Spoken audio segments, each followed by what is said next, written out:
natin kasi ang laman po na mga balita ngayong umaga ay aaralin. Kayo po daw ay lumikha ng isang board para pag-aralan kung pwedeng i-apply itong good conduct time allowance na batas po dito kay Mary Jane Veloso para dun sa panahon, yung talagang nanakapiit na siya kung maaring i-apply na yon at nang sa gayon ay maging parolado siya at mapalaya na.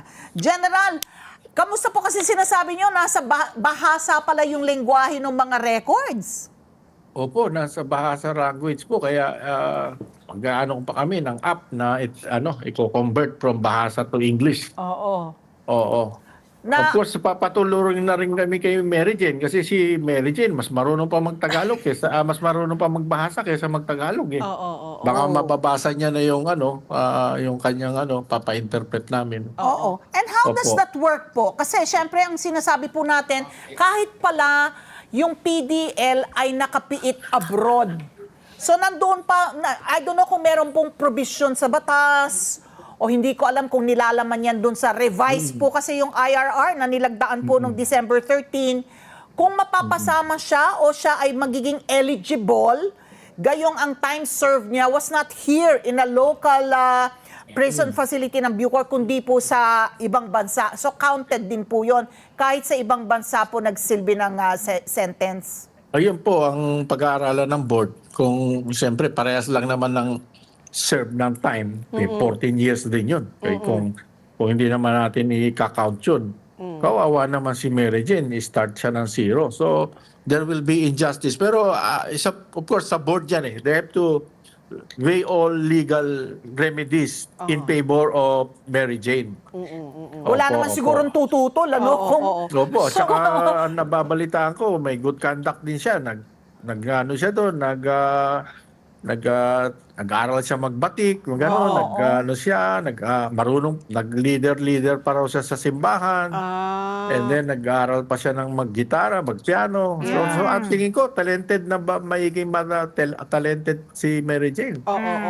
Marami siyang ginawang makabutihan din habang nakakulong sa sa Indonesia. She made herself productive. Ako, General Katapang, gusto ko lang medyo backstory ito, magmamarites ako. Kasama po kasi kayo sa pagsundo kay Mary Jane, no? So lumuwas kayo, pumunta kayo sa Indonesia para sunduin po siya.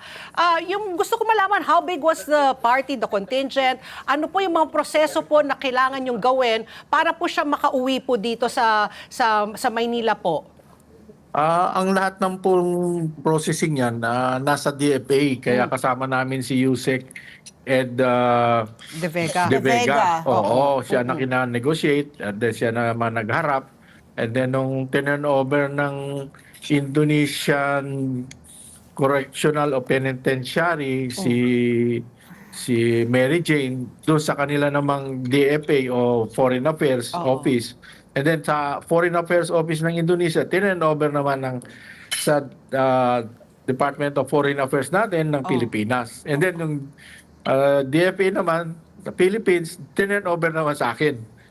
Upon landing sa aeroplano, nag-handshake kami ni Yusek De Vega. Sabi niya, General Katapang, because we are already in Philippine soil, I am turning over to you, Mary Jane. He's now in your control. She is now in your control. So ganun pala. So from the airport, in-escort natin. Dahil Diretso. ako naman, under ako ng Department of Justice. Sinundo naman kami ni Asek Miko, of course, with the guidance of Secretary Boying. Siya na kami naglabas na kami sa airport. And then diretso na sa CIW. Ganun po ang nangyari. Yun nga, nandiyan na nga sa Correctional Institutions for Women, na kinukwento ko nga kay Patty, nakapunta ako dyan, malaki naman yung facility kasi yung pangamba na baka mag-cruise sila ng landas dyan, na nandiyan din nga nakapit yung kanyang illegal recruiter na si, yung babae. Si Sergio. Si Sergio, yung illegal recruiter niya. So, may posibilidad ba na mag-cruise ng landas yung dalawa? Hindi naman. Sinisigurado natin yun. Specific instruction yun na hindi sila dapat magkita. Okay. So, At yung kaligtasan niya, na, kasi si PBBM nas assured us, no? Na sisiguraduhin. Pero General po, ito pong pagbalik po kasi ni Mary J, may reciprocity di ba, na pwede po, kung sakali, wala pa naman, kung sakali po may Indonesian po na nakapiit po dito, kung hilingin po ng gobyerno po ng Indonesia na ibabalik natin in exchange, no? Kasalukuyan ba, meron ho bang Indonesian po na nasa ating mga selda? Would you know? Meron naman po, meron naman. 11. 11. Yung, na Ano po maalala ang nyo hatol nila? Ano ang kaso at anong hatol? Maalala nyo yung mga series of bombing no? Sa Yes. Makati, Metro Manila, yan po yung mga Indonesian na bomber na nahuli dito. Oo. Pero wala po sa level ko yan. Ang inaano ko lang is kung may order sa akin na Palayain.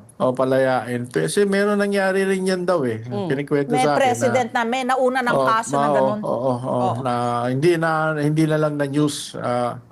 Dinala lang sa airport tapos tinake over na rin ng Indonesian government.